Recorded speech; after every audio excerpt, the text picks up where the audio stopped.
ശബരിമല സ്വർണ്ണക്കൊള്ള കേസുമായി ബന്ധപ്പെട്ട വാർത്തകളിലേക്കാണ്. അതുമായി ബന്ധപ്പെട്ട് പുതിയൊരു രാഷ്ട്രീയ ആരോപണം ഉണ്ടായ വാർത്താ ദിനമാണ്. SIT ചോദ്യം ചെയ്യാനിരിക്കെയാണ് പുതിയ ആരോപണവുമായി UDF കൺവീനർ അടൂർ പ്രകാശ് ഇന്ന് രംഗത്തെത്തിയത്. ജോൺ ബ്രിട്ടാസ് MPയും ഉണ്ണികൃഷ്ണൻ പോറ്റിയും തമ്മിലുള്ള ബന്ധം അന്വേഷിക്കണം എന്നായിരുന്നു അടൂർ പ്രകാശിന്റെ ആവശ്യം. ആരോപണം തള്ളിയ ജോൺ ബ്രിട്ടാസ് MP അടൂർ പ്രകാശ് തന്റെ പേരുന്നയിച്ചാൽ ആ നിമിഷം തന്നെ കേസ് കൊടുക്കുമെന്ന് പ്രതികരിച്ചു. ശബരിമല സ്വർണ്ണക്കൊള്ള നിയമസഭാ തെരഞ്ഞെടുപ്പിൽ സജീവ ചർച്ചയാകുമെന്ന് ഉറപ്പിച്ചതോടെ രാഷ്ട്രീയമായി അനുകൂലമാക്കാനുള്ള തന്ത്രങ്ങളിലാണ് മുന്നണികൾ. കേസിൽ SIT ചോദ്യം ചെയ്യാനിരിക്കെ CPIM രാജ്യസഭാംഗം ജോൺ ബ്രിട്ടാസിനെതിരെ ആരോപണവുമായി UDF കൺവീനർ അടൂർ പ്രകാശ് രംഗത്ത്. ജോൺ ബ്രിട്ടാസിന്റെ പേര് പറയാതെയാണ് ആരോപണം. ഇതിനെ എല്ലാം നേതൃത്വം കൊടുത്ത ഒരാളുണ്ട് ഡൽഹിയിൽ, ഒരു പാർലമെന്റ് അംഗമാണ്. മാർക്സിസ്റ്റ് പാർട്ടിയുമായി ബന്ധപ്പെട്ടുകൊണ്ട് ഒരു പാലം പണിയാൻ വേണ്ടി നടന്ന വ്യക്തി. അദ്ദേഹം എത്രയോ പ്രാവശ്യം അദ്ദേഹത്തെ ഫോൺ ചെയ്തിരിക്കുന്നു. ആ ഫോൺ കോളുകളൊന്ന് പരിശോധിച്ച് അങ്ങനെയാണെങ്കിൽ അതുകൂടി അന്വേഷണം നടക്കണ്ടേ. ഉണ്ണികൃഷ്ണൻ പോറ്റിയെ കണ്ടിട്ടോ കേട്ടിട്ടോ ഇല്ലെന്നും ഫോണിൽ സംസാരിച്ചിട്ടില്ലെന്നും ജോൺ ബ്രിട്ടാസിന്റെ പ്രതികരണം. തന്റെ പേര് പറഞ്ഞ് ആരോപണം ഉന്നയിച്ചാൽ അപ്പോൾ തന്നെ കേസ് കൊടുക്കുമെന്നും ജോൺ ബ്രിട്ടാസ്.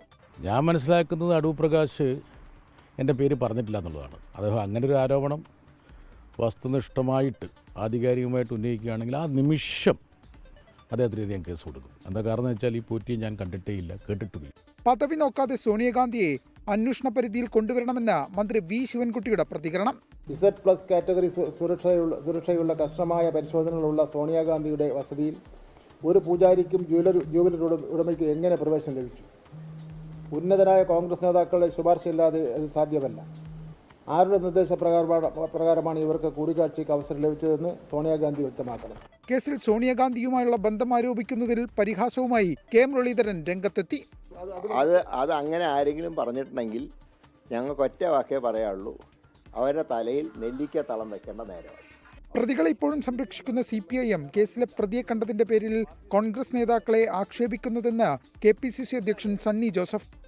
ശബരിമല കേസിലെ പ്രതി കണ്ടതിന്റെ പേരിൽ കോൺഗ്രസ് നേതാക്കന്മാരെ ആക്ഷേപിക്കാൻ ഇപ്പോൾ CPM-ഉം BJP-യും ഒത്തുചേർന്ന് പരിശ്രമിക്കുകയാണ്.